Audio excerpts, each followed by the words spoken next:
Primero que nada, estoy encantadísimo. No solo son excelentes personas las tres chicas que componen The Warning, este power trio que nos ha devuelto la esperanza en el rock a muchos. El rock es como la socialdemocracia, lo dan por muerto de cuando en cuando y siempre resurge con más fuerza. Eso me encanta haberme equivocado cuando yo también predije la muerte del rock hace 30 o 40 años. No solo son encantadoras, son amabilísimas, simpáticas, son gente enormemente inteligente, pero enormemente inteligente, que para escribir ese tipo de letras, bueno, era obvio pensar que era necesario que fueran personas enormemente inteligentes, pero me dejaron verdaderamente impresionado, y mira que ya había visto entrevistas con ellas, pero esta es una conversación sobre rock, es una conversación de música, sobre música, entre cuatro personas a las que les gusta la música. Uno que fue un músico malísimo, pero que ha vivido toda su vida con pista musical y trata de entender y conocer la música.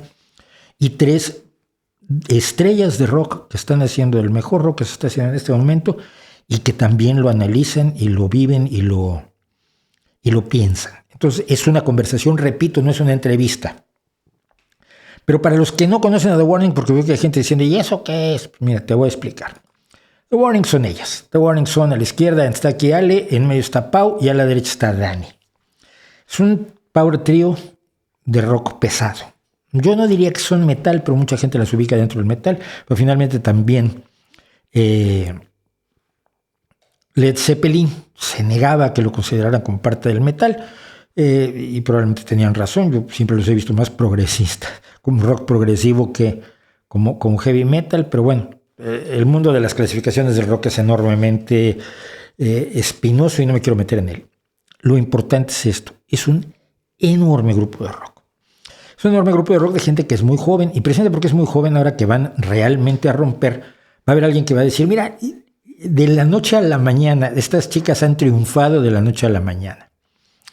No han triunfado de la noche a la mañana, ellas se dan a conocer cuando ya tenían armadita su banda, y voy a contar rápidamente su historia. Ellas empezaron cuando sus padres les regalaron Rock Band para que jugaran, y Dani en la guitarra y Pau en la batería empezaron a jugar Rock Band y dijeron, ¿y si nos podemos comprar unos instrumentos de verdad y aprender a tocar de verdad? Y afortunadamente los padres eran fans del rock y dijeron, fantástico. Mis padres no me hubieran dicho eso nunca. Y en un momento dado, cuando tenían estas edades, Paulina tenía, no recuerdo, 12 años, Alejandra tenía 10 en el bajo, es un bajo de 3/4 y es más grande que ella todavía. Y Dani hicieron este cover de Enter Sandman de Metallica. Como ellas mismas lo cuentan, hicieron el cover, lo pusieron en el canal de YouTube de su padre, que es Luis Villarreal. Ellas son, su apellido es Villarreal, son las tres hermanas de Monterrey. Y un día que se van de viaje, cuando regresan, el correo electrónico de su padre estaba echando humo, porque había millones de personas diciendo qué maravilla es esto, incluido el guitarrista de Metallica, que hablaba sobre todo además de la baterista de Paulina. A raíz de esto, el mundo se da cuenta que existe The Warning, y Ellen DeGeneres, una presentadora estadounidense, las lleva a Estados Unidos y les da una beca para estudiar en la escuela de Berkeley, impresionante, y hablamos mucho en la entrevista de la escuela de Berkeley, de Boston, donde estuvieron ellas 5 semanas. Y pasan de hacer covers a hacer sus propias canciones, y hace muy poco tiempo firman con Lava Records y producen el EP que da motivo a esta conversación.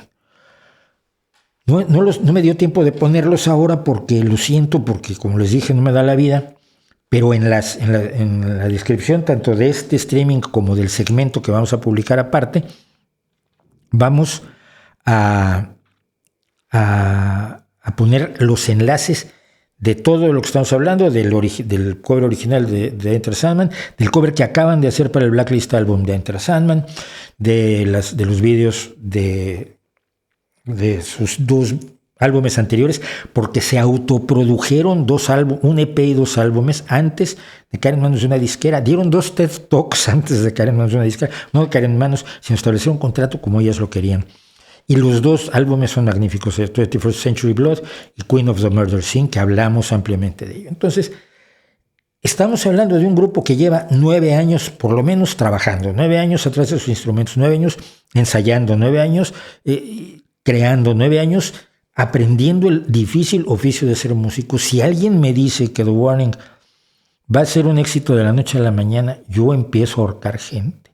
Estas 3 damas se lo han trabajado como los grandes, y yo vuelvo a decir lo que les digo. No es una banda de hermanas, no es una banda de mexicanas, no es una banda de gente muy joven. Es una banda de rock muy en serio y que merece tomarse muy en serio. Señores, esta es la hora maravillosa que pasé ayer con las 3 componentes de The Warning.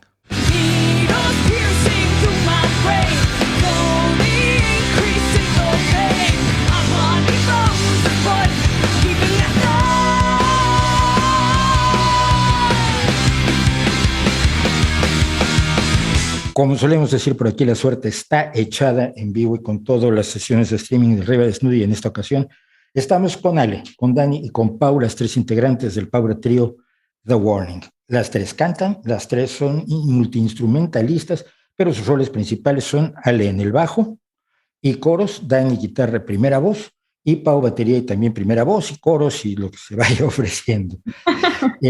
Gracias por estar con el público del Arriba Desnudo, chicas, de verdad. No, hombre, un placer. Muchas gracias por invitarnos. Estamos muy contentos de estar aquí. Quizá insistí mucho en esta conversación. Yo sé que puse a mi gente a escribirles en Twitter y en Instagram. Oigan, hablen con el Nocturno, aunque es feo, pero es buena persona. Pero es que, a ver, la banda acaba de sacar, para quienes no las conozcan, la banda acaba de sacar un EP que se llama Mayday, que salió lanzando sucesivamente 4 videos excelentes. Choke, Evolve, Martirio y Disciple, impresionante, que salió el día que lanzaron el EP. Por fin van a salir de la gira que les canceló la pandemia. A todos los músicos les canceló giras la pandemia y todos lloraban y se quejaban y hacían cosas desde casa. Las vi mucho a ustedes desde casa también. Bueno. En unos pocos días, el 20 de noviembre, comparten escenario en México con Foo Fighters, con Dave Grohl y su equipo de locos. En enero van al legendario Troubadour de Santa Mónica, California, y en mayo están con Metallica en el Rockville Festival. Ya mucha gente las conoce, pero ahora se va a dar cuenta muchísima más gente de la clase de banda de rock que tienen, y entonces va a ser mucho más difícil conversar con ellas, y si no es una de la CNN, no voy a conseguir esta conversación. Por eso insistí tanto antes de que se hagan famosas, chicas. Bueno, y vamos a empezar con el tema de las giras y las presentaciones personales. Hay músicos que prefieren la experiencia de estudio, lo controlas todo, haces realidad tus ideas, tus sueños, siempre hay algo que el ingeniero de sonido saca que no sabías que se podía hacer, es espectacular. No se suelta el talí del bajo durante en el estudio como haya pasado a Ale, no se rompen las baquetas de la batería, pero hay otras personas que prefieren el escenario pese a que la gira es pesada, luego no sabes en qué ciudad estás, la nostalgia es durísima y está siempre corriendo el riesgo de de que pasen cosas en escena, y al final siempre acaban pasando en escena. Chicas, experiencia estudio, experiencia escenario. Okay.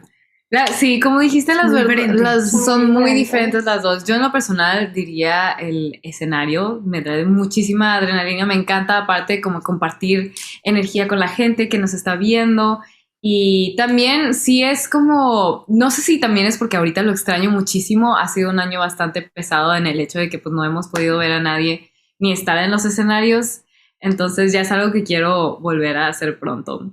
Pero pues igual, sí, dale. Estudio. Sí, yo también diría que el estudio crear es mi parte favorita. Es algo que no hacemos tan seguido. Sí. Entonces, como nos toca una vez cada 2-3 años. Sí.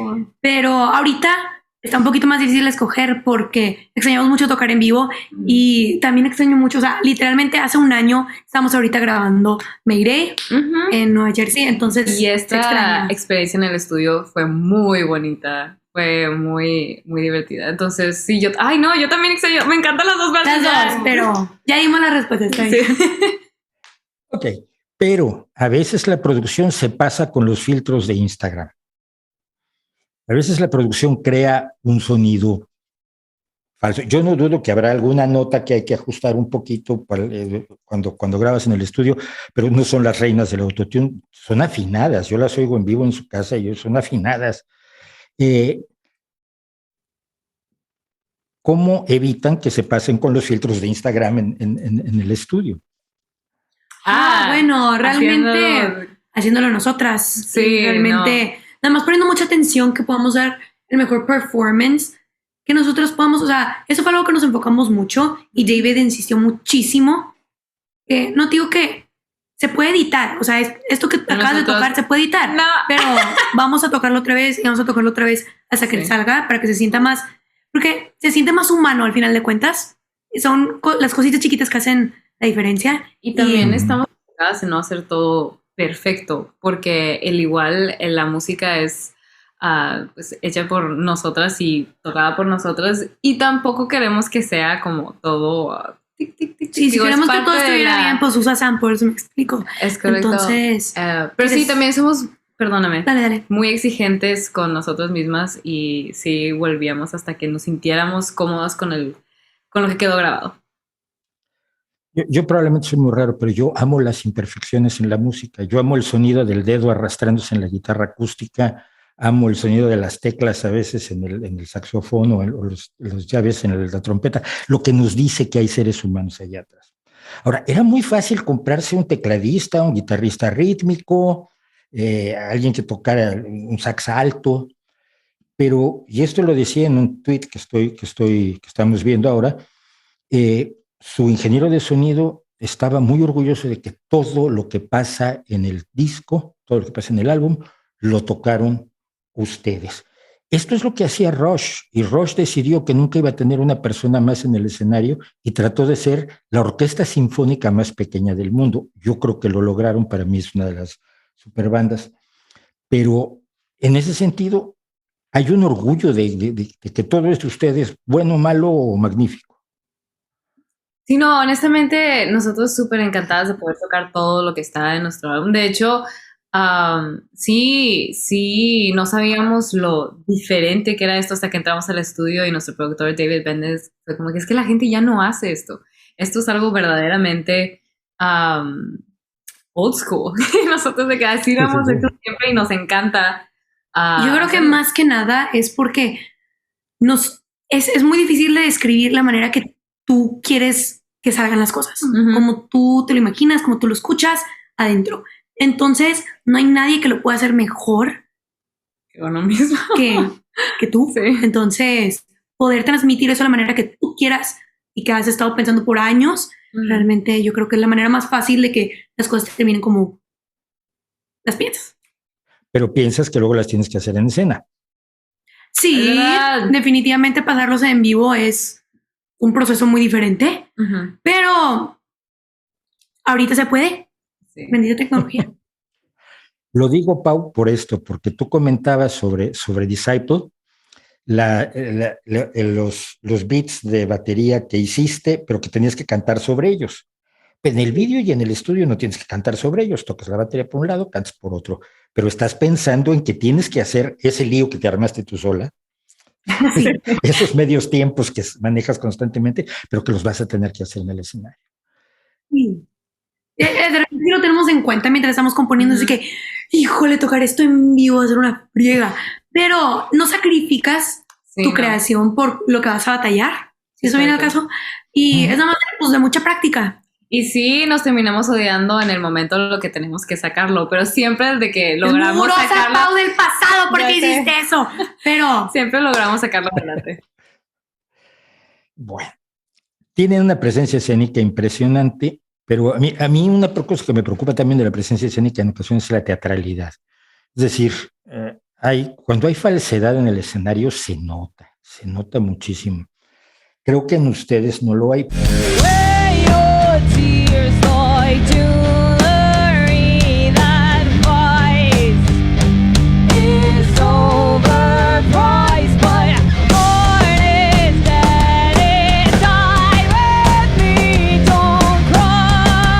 Pienso en presencias escénicas brutales. Mick Jagger, señor que llena el escenario más grande del mundo él solito, con los 44 kilos que está pesando.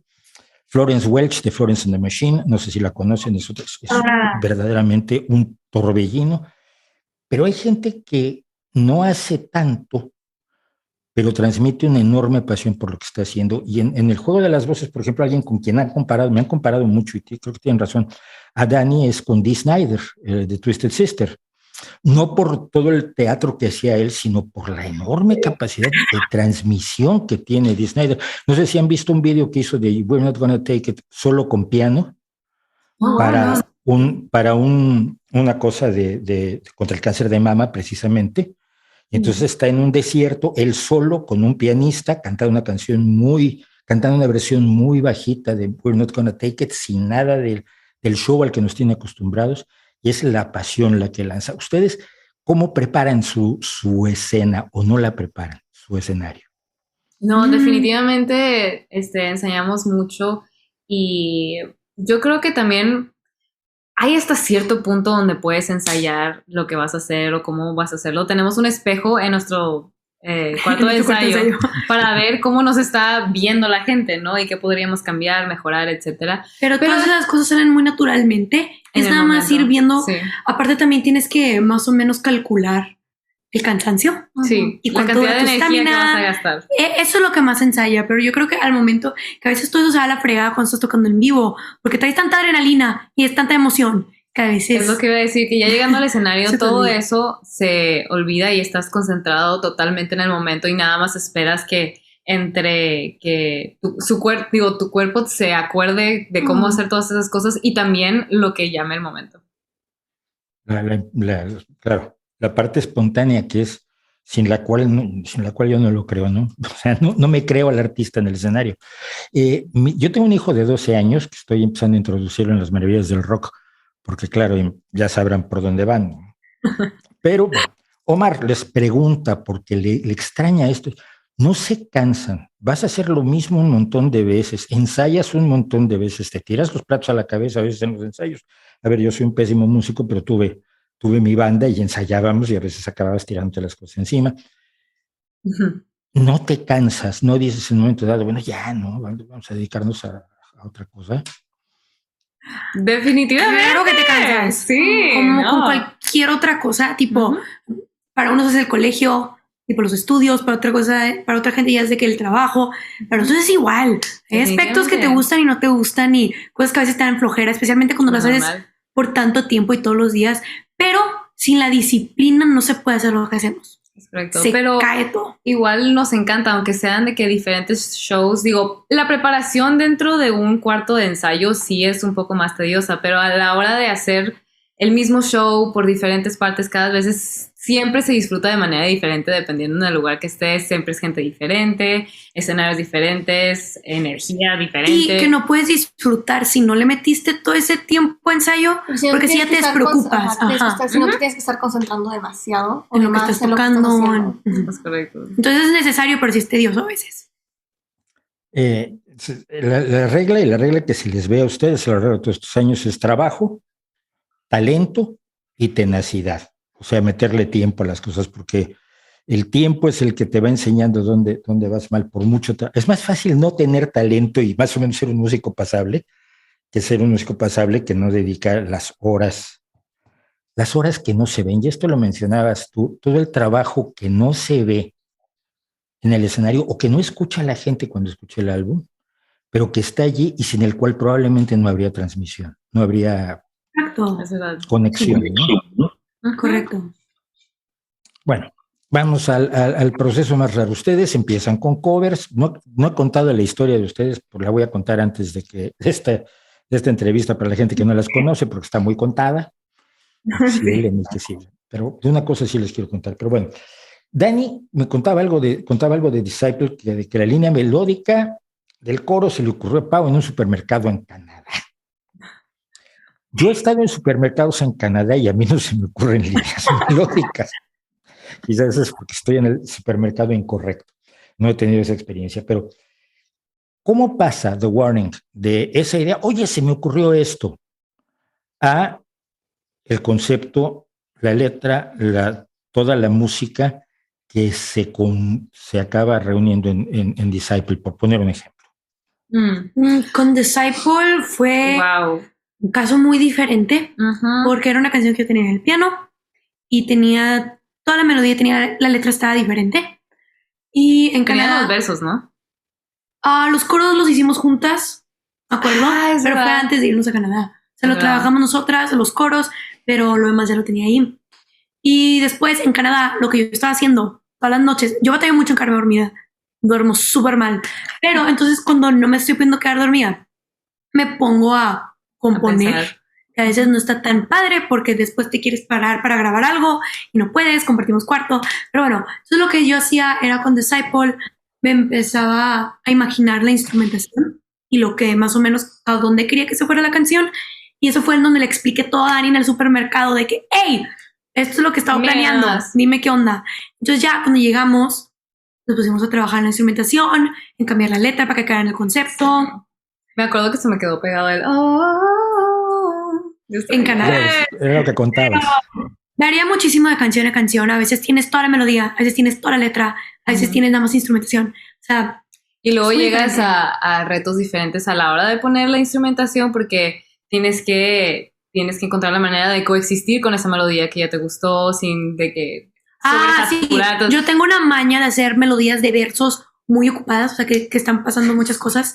Entonces es difícil. Esta canción en específico estuvo súper difícil hacer los arreglos de guitarra para los versos y fue como... Porque teníamos un bassline bien ocupado, que era una línea de piano, o sea, el riff también era lo que tenía el piano. Entonces, ver cómo van cambiando esas cosas, después de escuchar ahora la versión completa, siempre es como que, ¿cómo empezó y cómo terminó? Qué cool.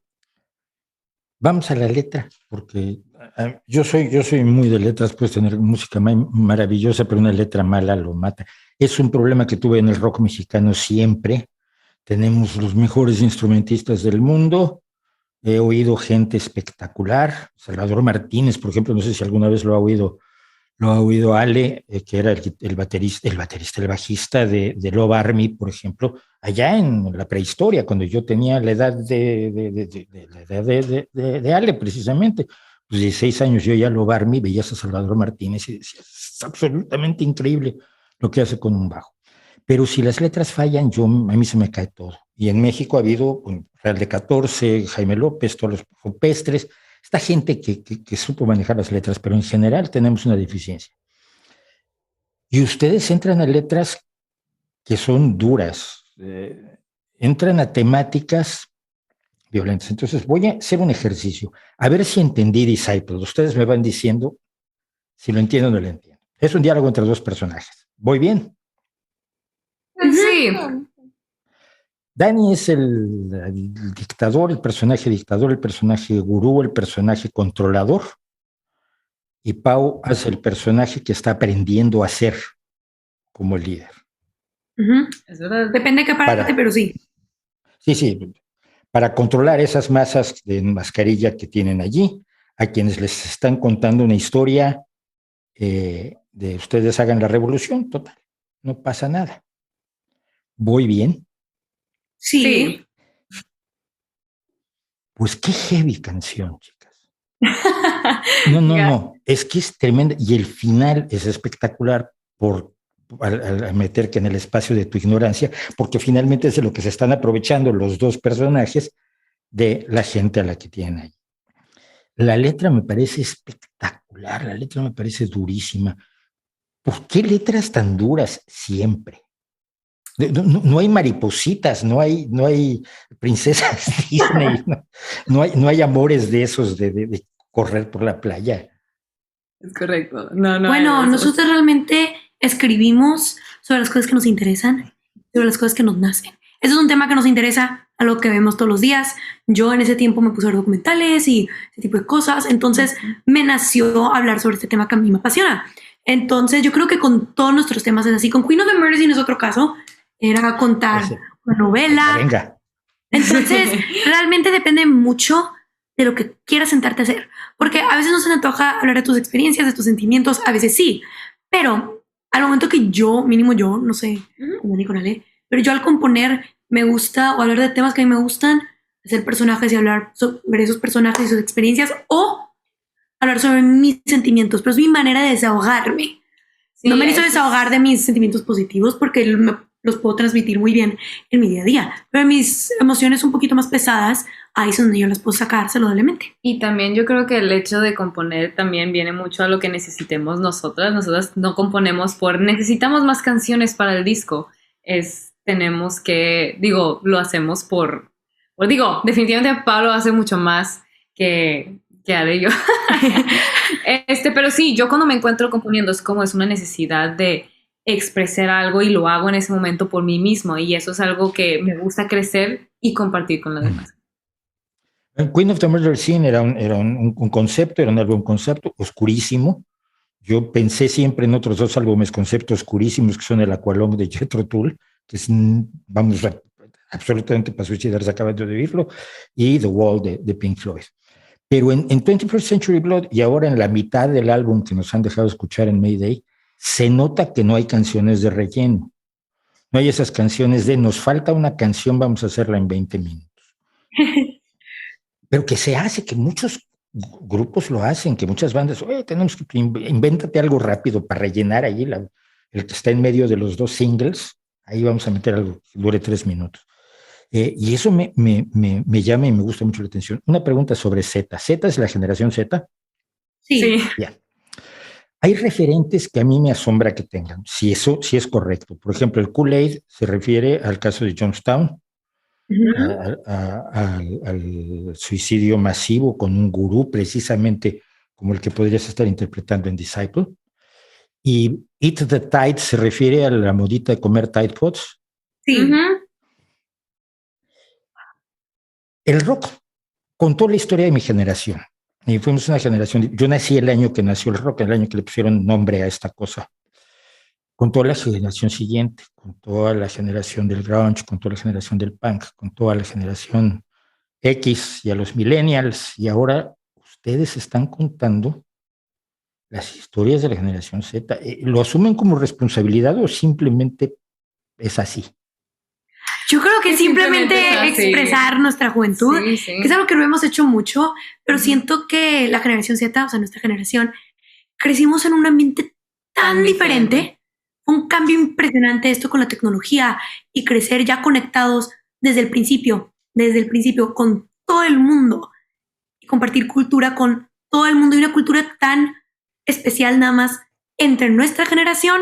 Se me hace algo muy impresionante y se me hace muy divertido escribir canciones sobre nuestras experiencias y la manera que nosotros percibimos el mundo ahora con todo está muy rápido, todo cambia muy rápido, todo lo tenemos aquí. Entonces, poder hablar de eso con nuestra música siempre ha sido algo como que divertido. Emocionante. Es que el otro mundo en el que yo vivo es en el mundo de la promoción de la defensa del pensamiento crítico y racional. Y, por ejemplo, ahora voy a usar Disciple directamente como un ejemplo magnífico de este tipo de música que existe en contra de esa manipulación que acaba costando vidas como en Jonestown. O sea, realmente me encanta que sean sus referentes. Pero hay algo más de referentes. ¿Ustedes qué más escuchan? Se ve que hay lectura. Los rockeros mexicanos leen poco. Que lo digo yo, no lo dicen ustedes, la bronca que me le echen a mí todos. Lectura, viajes viendo lo que pasa, no simplemente estando allí. Y otro tipo de música. ¿Cuáles son esos referentes en particular? ¿Qué otro tipo de música escuchan? Porque no pueden escuchar solamente heavy o metal. No, definitivamente no. Yo creo que todo el punto de la música es empaparte lo más que puedas. Realmente como músico es muy divertido ver lo que la otra gente hace. Nos escuchamos mucho K-pop, escuchamos mucho rock japonés, escuchamos mucha música clásica, rap, R&B, pop, de todo. De todo. A mí me gusta mucho como rock alternativo de Taiwán, muy bueno. O sea, lo que encuentre, a mí no me importa en qué idioma esté, o sea, nada qué estilo, con que esté buena la canción, a mí me gusta. Porque están pasando cosas interesantes que nosotros dijimos, eso es algo diferente que nunca sabes cuándo podríamos implementar en nuestra propia música, entonces... Aparte yo me baso mucho en melodías, eso es lo que más me gusta a mí de la música, entonces si tiene una melodía buena, ahí estamos. Claro. Entonces yo creo que es esta mezcla de todo lo que hacemos, los shows que vemos en la tele, las cosas que leemos, los videojuegos que jugamos, los viajes que tenemos también, las experiencias de trabajo que tenemos más que nada. Yo creo que eso influye muchísimo al momento de componer, porque yo creo que el ser músico y el ser persona va muy atado. Y al crecer como persona, creces como músico, crecer como músico, creces como persona. Entonces, mientras vas aprendiendo y vas viviendo más cosas, se empieza a reflejar en tu música. Un libro cada una. Un libro que me recomienden. Ok. Leo puro. Espera, Ay, hace mucho que no leo. Español, inglés, francés, me da igual. Yo leo muchísima fantasía, entonces... Yo también leo pura fantasía. Pero acabo de leer un libro que se llama Dragonfly, que me gustó mucho. Voy a recomendar eso. Híjole, yo hace mucho que no leo así como... Yo Queen of Shadows de la serie de Throne of Glass, de Sarah J. Maas. Muy bueno. No. Dragonfly es de Noah Cafrey, ¿no? No, se me olvidó mi mamá se quedó con mi libro. Se lo presté a mi mamá. Me va a gustar.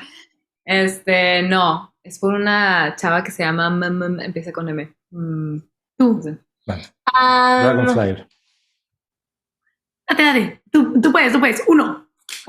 Es que he leído de que 3 series, te lo juro. Dale. Cualquiera de las series. La segunda serie de Percy Jackson está buena. Ok. Heroes of Olympus. Olympus está buenísima. Sí. Está buena. Poesía no leen.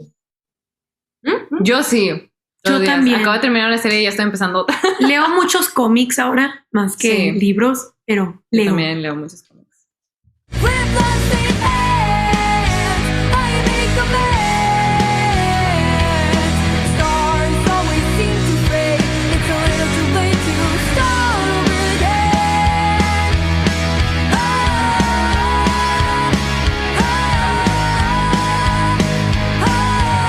La letra siempre va relacionada con ciertas cuestiones técnicas del lenguaje, que es el metro, la rima, el ritmo mismo, ¿no?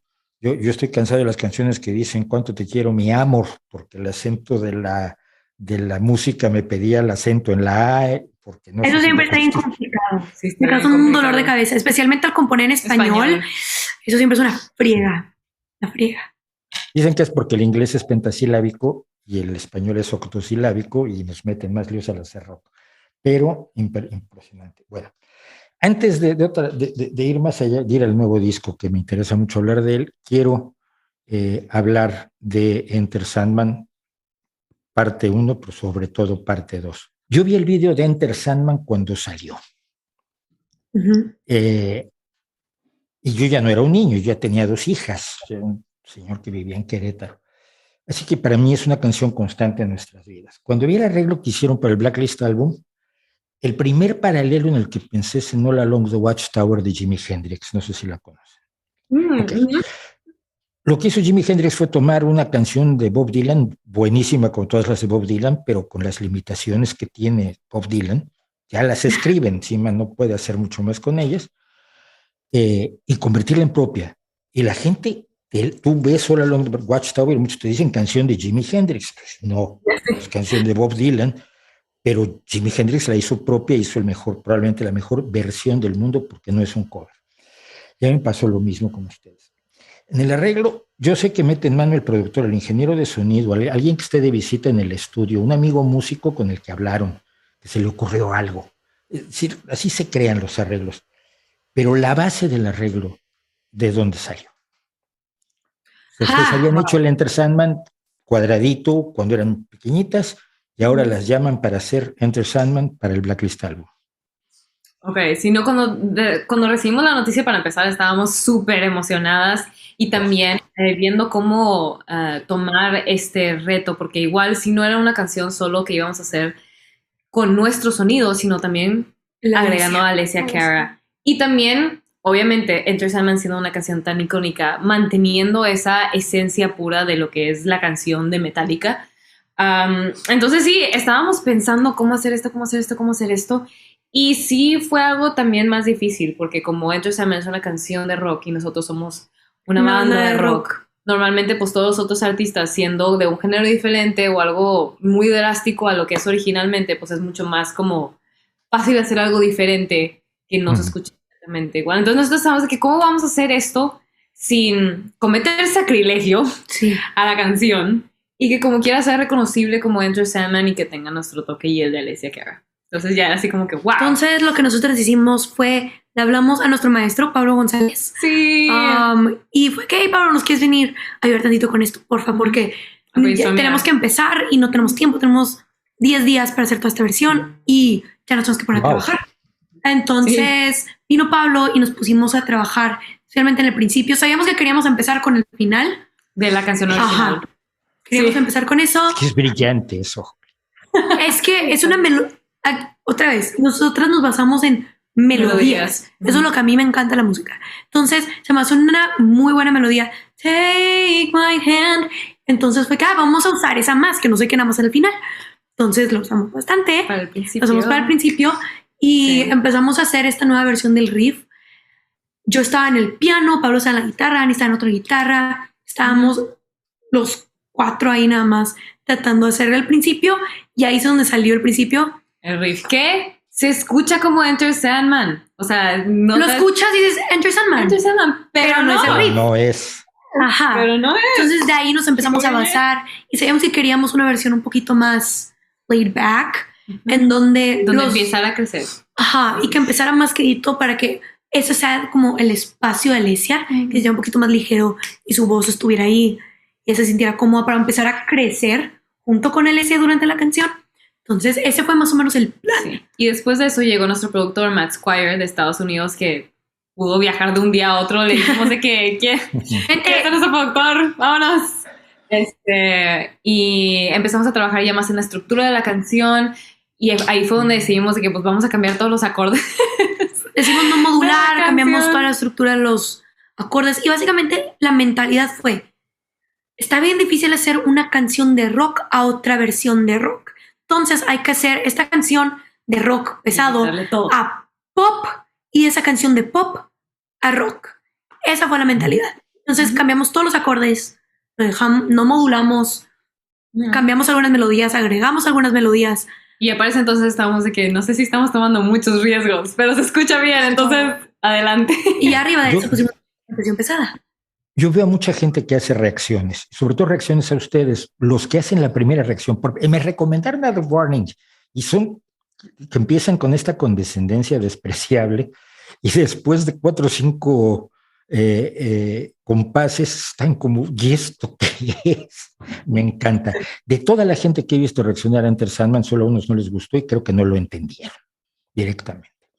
Hay una cosa se ha mencionado mucho que pararon de cabeza la canción precisamente porque empiezan con el final y terminan con el riff original, que el riff original Metallica lo mete 16 veces, es una introducción muy pesada, pero hay un detalle que me pareció absolutamente genial y es cuando Dani y Alesia hacen unísono y vas haciendo el crossfade de las dos, especialmente hacia el final de la canción, cuando empieza la suavidad de Alesia y están haciendo el unísono y ves cómo va entrando Dani y va saliendo ella, y son 2 texturas, 2 colores totalmente distintos de voz que se van sustituyendo, pero que el 99% de la gente no se ha dado cuenta de que eso es lo que pasa en esas 4 repeticiones, mientras ustedes, Ale y Pau, hacen las armonías estas celestiales que no tendrían nada que ver en Enter Sandman. Esa idea del unísono, de una voz pop y una voz mucho más directa, mucho más hard, ¿de quién fue idea? Pues siempre, de la colaboración siempre iba a pasar. Y honestamente sabíamos que Alesia iba a cantar mucho por la canción y pues nosotros también. Entonces, de hecho sí teníamos ese pendiente, no sabíamos cómo nuestras voces iban a comportarse juntas y fue una muy grata sorpresa. Dani, su voz, o sea, casi no tiene graves. No tengo graves. Y Alesia tiene muchísimos graves. Entonces al momento de poner las dos, como que... y bonito. Todo el concepto de nuestra versión de Enter Sandman fue que fuera lullaby, una canción de cuna. Una canción de cuna. Entonces, ese puente era el momento donde realmente podíamos sacar esa idea y plantearla muy bien. Alesia agregó unas armonías impresionantes. Ella es la que, tipo, hay muchos layers de hush little baby, está hush little baby, hush little. Esa es toda Alesia. Nosotros hicimos los que están ahí atrás y todo eso junto se escuchaba. Es mi parte favorita. Sí, a mí también. Porque esa mezcla de todas nuestras voces realmente quedó impresionante. Y también el último coro, donde Alesia hace esas armonías. Y aparte, estamos fangirlando de nuestra propia canción, pero justo después del puente, ese último coro vamos más en hacer el cambio de acorde y se siente mucho más abierto. Sí, son más rondas. Hay arreglos de guitarra arriba que se hace que wow, me encanta esa parte. Yo he oído a bateristas, a guitarristas, a metalheads de estos que son muy exigentes porque se ponen eruditos, y a todo el mundo, te digo, salvo a dos, les ha enloquecido la canción por motivos distintos, además, en todos los casos. Vamos a una cosa. ¿Ustedes cuándo deciden dedicarse profesionalmente a la música? O sea, hacen una bandita, todos hicimos una bandita y empezamos a ensayar, pero el día ¿qué día dijeron nos vamos a dedicar en serio a esto? ¿Desde el principio, a la mitad, después de la viralización de Enter Sandman, primera versión? ¿Cuándo? Yo creo que sí. Que por ahí, como que fue como que muy gradual. Sí, nunca dijimos en esta fecha dijimos, nos juntamos todas y decir, esto va en serio. ¿En serio? Sí, no, digo, siempre nos lo tomamos muy en serio porque nos encantaba muchísimo, pero en el momento en el que Enter Sandman se viralizó y empezamos a tener más oportunidades fue cuando dijimos, no podemos dejar que esto se nos escape. Entonces es como logramos tomar esa oportunidad y empezar a hacer nuestra propia música y como aprovecharla, esa atención que se nos dio ese pedacito de tiempo. Ahí se sintió muy, muy, muy en serio. Sí, muy en serio. Ya fue como... ¿Cuándo empiezan a componer? Tantito. 2015. No, 14. 2014. 15 salió el EP. Sí. Pero 2014 entonces, por ahí. Poco después de que se viralizó Enter Sandman, empezamos a componer como tarea de Pablo. Y desde ahí, yo creo que ese fue el momento donde dije, sí, me gusta muchísimo. Padre. Sí, sí. Quiero que me cuenten, bueno, a ver, una cuestión. La gente habla mucho de sus edades. Yo le he dicho en varias ocasiones, ni es una banda de chicas, ni es una banda de hermanas, ni es una banda de gente muy joven, es una banda de rock. Porque a la gente se le olvida que Billie Eilish o que Taylor Swift o que Steven Tyler escribe a los 14 años la canción fundamental de Aerosmith, por decir, Dream On. Tenía 14 años, es para pegarle, de verdad. Entonces, la gente habla mucho de esas ideas, pero ¿en qué momento sienten ustedes que la gente empieza a tomarse en serio a The Warning? No 2 años, hace 2 años. Yo creo que como sí. 2017. Eso no fue hace 2 años. Eso no fue hace 2 años. Eso no fue hace 2 años. Siento que te es 2019. Pero sí, definitivamente ya con nuestra música original. 2018, 2000. Creo que por 2019. Casi que cuando empezaba a salir Queen of the Murder. Sí. Ya estaba un poquito más oficial.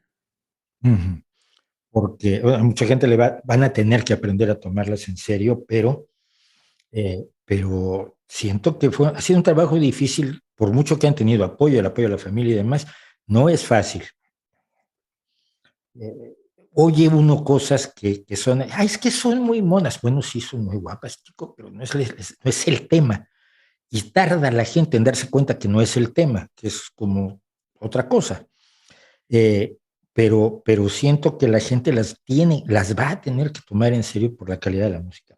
Ahora, hablando de calidad de la música, cuando se viraliza Enter Sandman y las invita a Ellen DeGeneres a su programa, Ellen es un personaje extraordinario, me parece una tipa maravillosa, y las becan para un curso de verano en Berkeley. Berkeley es una escuela que admite al 30% de la gente que quiere entrar. Berkeley es una escuela donde está mucha gente que la gente no sabe que estuvo. Aldi Meola, Melissa Etheridge, Juan Luis Guerra, Quincy Jones, el productor de productores del mundo, salió de Berkeley. ¿Qué experiencia tienen ustedes en Berkeley? ¿Sabían lo que era Berkeley? ¿O llegan a la sorpresa de lo que es esa escuela? Sí, bueno, definitivamente sabíamos que era Berkeley y todo. Fuimos a una edad muy pequeña. Tú tenías que 10. Yo tenía 13, Ani tenía 15. Yo tenía 15, sí. Entonces, definitivamente aprendimos mucho. Aprendimos a trabajar en equipo, a valorarnos también como equipo. Yo creo que más que nada fue eso. Sí. Nunca habíamos trabajado con otra gente. Nunca habíamos convivido con otra gente dentro de la música, más que nuestros maestros. Fue la primera vez Me gustaría decir que era gente de nuestra edad, pero Pero realmente no. Era más o menos, había unos que eran de la edad de Dani, pero casi todos tenían 20. La Sí, mínima, no había nadie, mira. la edad mínima para entrar al curso eran 15 años. O sea, yo le tenía 15 años. 10, yo tenía 13.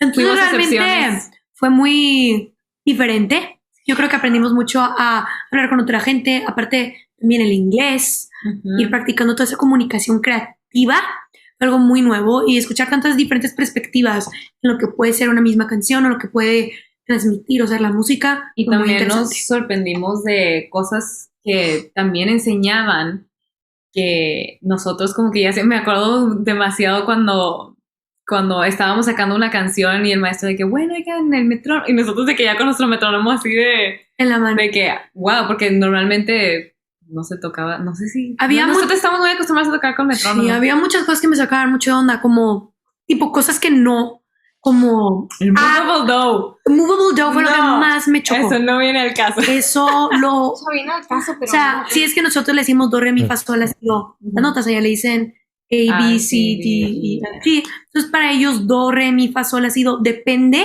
Es el intervalo, no la nota. Ajá, es el 1, 2, 3, 4, 5, 6, 7, 8 Ok, de sí, una claro. escala. Entonces Entonces era súper confuso. Que Si te estás en la decían, escala de es sol. sol. ajá, Exacto. do sería sol si estás en la escala de sol. Oh. Horrible, horrible. Ni al Estamos todos de que, caso. ¿por qué se confunden de esa manera? Pero Sí, bueno, no. no. Punto es que sí aprendimos muchísimas cosas. También aprendimos cómo, qué tan especial es nuestro equipo y nuestra unión como hermanas para tocar juntas, porque igual Sí. de tocar con gente Con diferente, que también es bien chistoso como una banda puede estar tocando cada músico dentro de su propia burbuja y no hacer una burbuja toda la banda.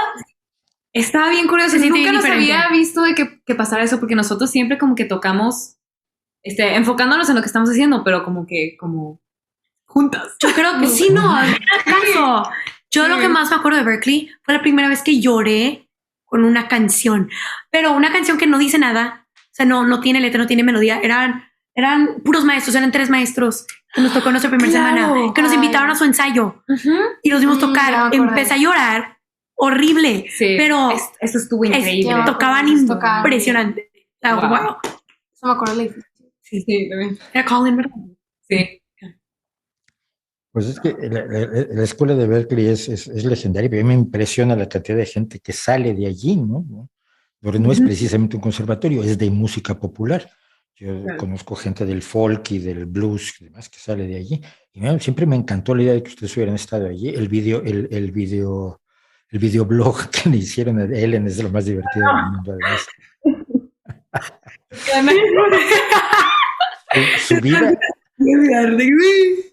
Su vida está en YouTube, chicas. Pero, y aquí hay algo importante.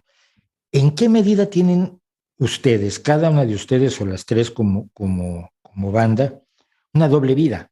Si tienen amigos que no ven a Dani y dicen estrella de rock, que yo puedo verla y decir es una estrella de rock, o a Pau o a Ale, son estrellas, pero tienen amigos que no, que básicamente son como, que las ven como Ale, Dani, Pau y punto, ¿no? Y tienen su vida familiar y tienen todo el lado del rock, el lado oscuro del rock que no están viviendo, porque me parece a mí maravilloso y sanísimo. ¿Viven una doble o triple vida cada una de ustedes o las 3?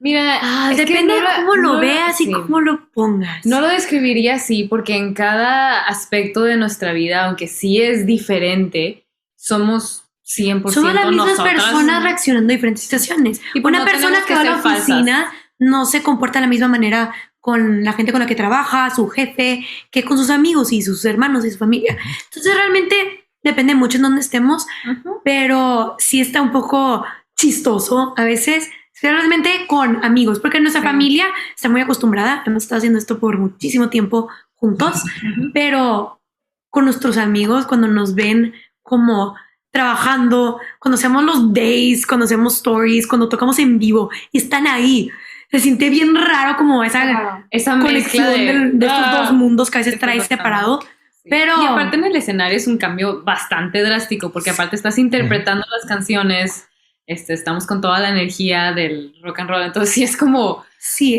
está raro a veces diferente. mezclar de que Pau Villarreal como amiga y hermana a Pau Villarreal como baterista y músico. ¿Me explico?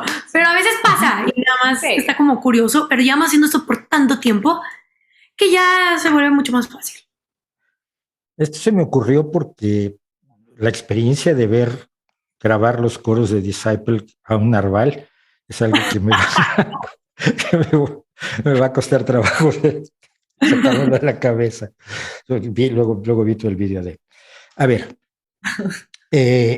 van ustedes a generar mucho interés, esto es evidente, y van ustedes a generar mucho dinero. Me remito a aquella primera plática de el TED Talk, el segundo TED Talk que dieron, donde cuentan cómo la gente las quiso cambiar y cómo ustedes se han resistido.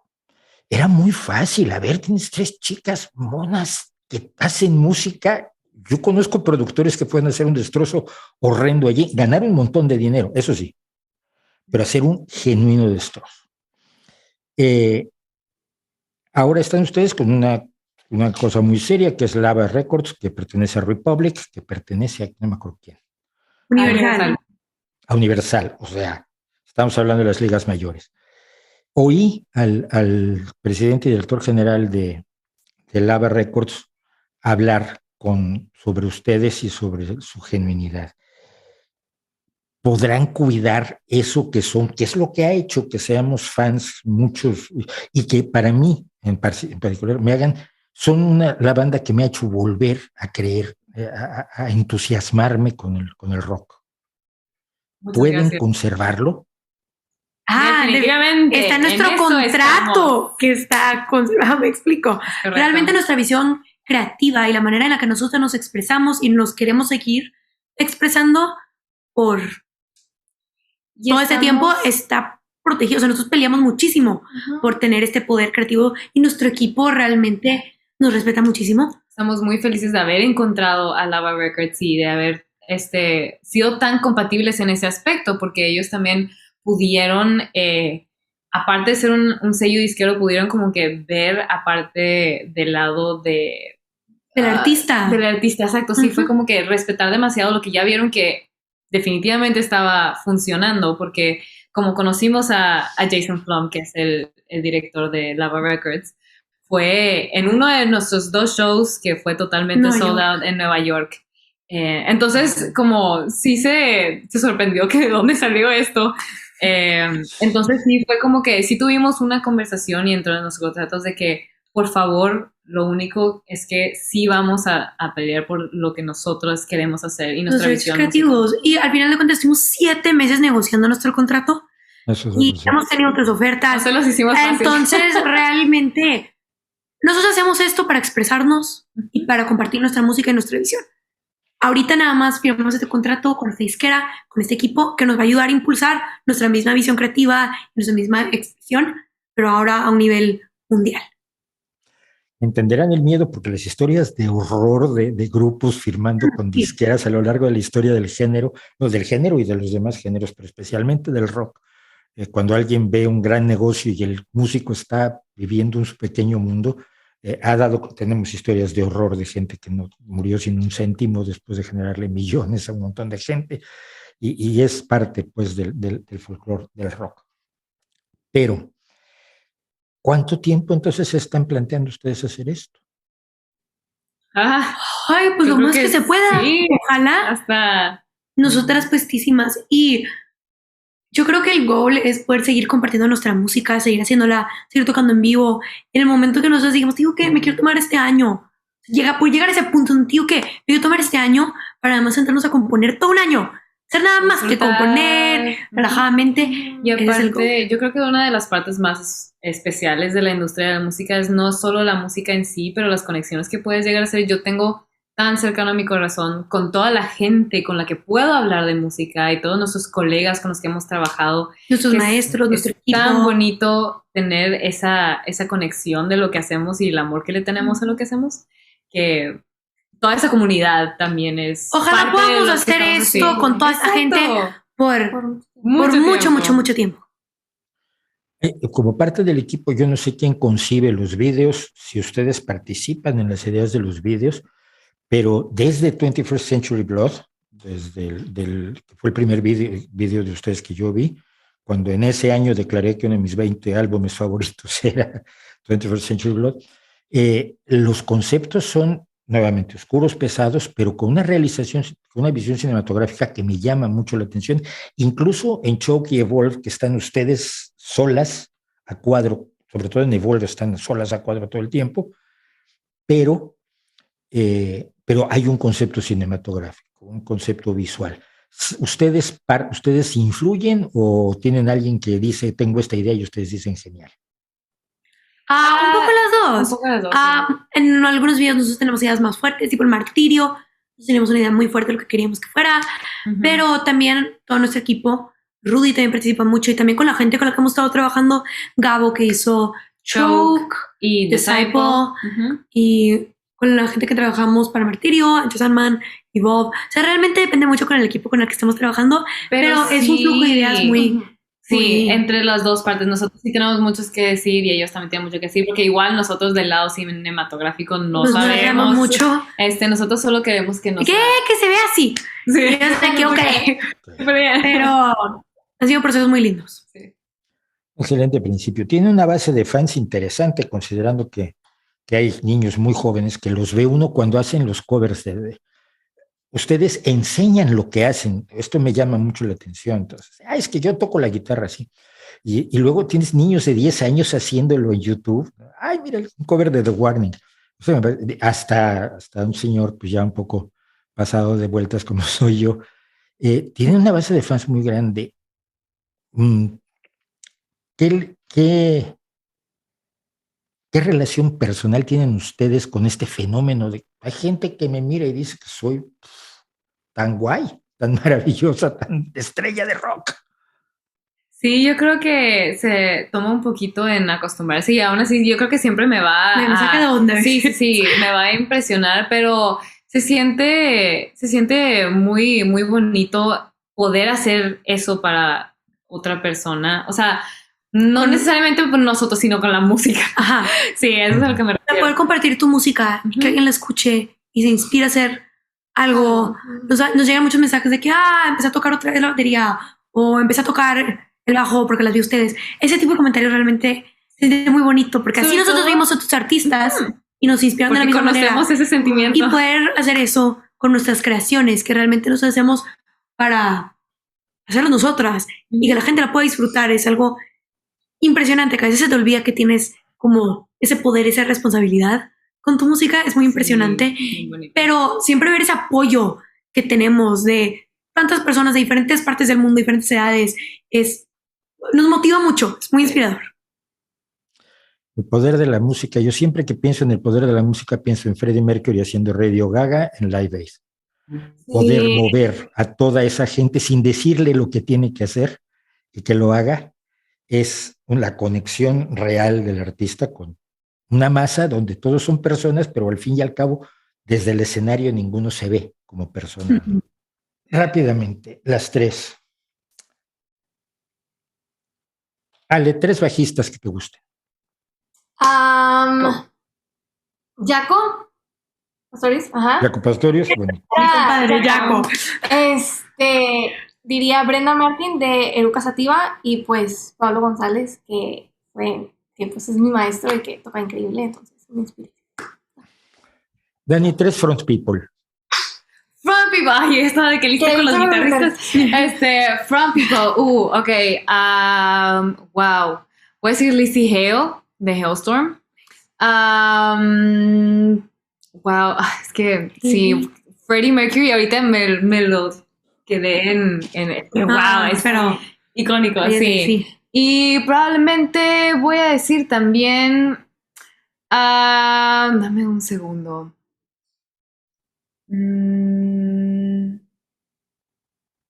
Yo, eso no, yo apenas lo estoy trabajando, pero voy a decir Lula de Eruca Sativa. En tu caso se ha mencionado mucho a Joan Jett, a Suzy 4, y te decía yo a Dee Snider. Y a Pat Benatar, por cierto. El otro día alguien dijo, pero es que es como Pat Benatar. son palabras mayores. Una pregunta antes de pasar con Pau. ¿Por qué eres tan escasa en tus solos de guitarra. El solo de guitarra de 20th Century Blood es una maravilla.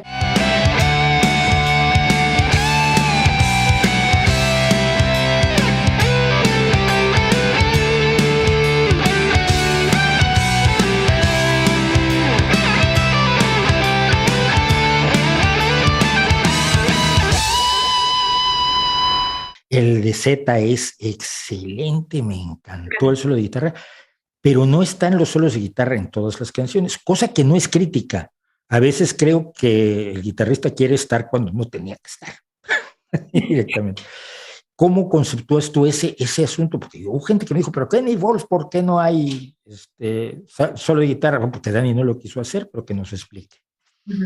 Mira, honestamente, cuando pienso en solos de guitarra, no los pienso como una necesidad del género, aunque honestamente sí se ve mucho así en canciones a lo largo de la historia del rock.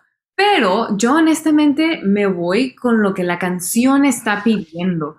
Si siento que lo estoy poniendo por crear otro espacio que la canción no le va a rendir al sentimiento que estoy tratando de mandar o al mensaje que da la canción, prefiero no forzarlo. Y así también, ya cuando escuchan un solo mío, es como que ¡hay un solo! ¡Lo disfrutan más! Entonces, definitivamente es algo que no hago adrede. Me voy siguiendo a lo que la canción... No, y si ya tienes un puente bien largo, o sea, a veces nada más no aplica, ¿me explico? Y finalmente, Pau, 3 bateristas, yo tengo 2 de los que hablar contigo. Ok, Neil Peart siempre ha sido un baterista que me gustó mucho. Voy a encasillar a todos mis maestros en uno, pero realmente mis maestros, todos los que he tenido desde el primerito hasta el último que he tenido, me han inspirado tanto a hacer lo que hago y me han inculcado un amor para ese instrumento y para la música en general, porque yo con el piano siempre fue muy fácil expresarme ahí. Hay notas, había acordes que ya a mí me gustaban, pero con la batería a veces batallé tantito más en expresarme, especialmente en el momento de componer. Y mis maestros siempre me han ayudado tanto a poder encontrar ese lugar en donde poder sacar mis sentimientos dentro de la batería. Y Gaby Pedernera, el baterista de Eruca Sativa, me encanta como músico, como persona. Te mando un abrazo muy grande. Corazoncitos. Bueno, te voy a decir, obviamente se habla de Keith Moon, no solamente por la expansividad de la instrumentación, sino por su aportación a un power trio. Pero yo cuando te veo pienso mucho en Tré Cool de Green Day, porque también trabaja al servicio de la canción y no al servicio del lucimiento personal.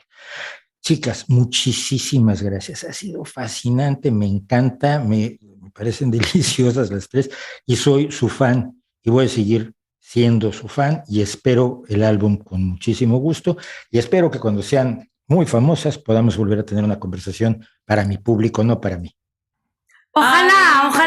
Muchísimas gracias por este espacio para hablar de estas cosas que a veces no tenemos lugar para hablar. Entonces, damos un abrazo muy fuerte. Sigue rockeando y muchas gracias. Muchas gracias. Hasta luego.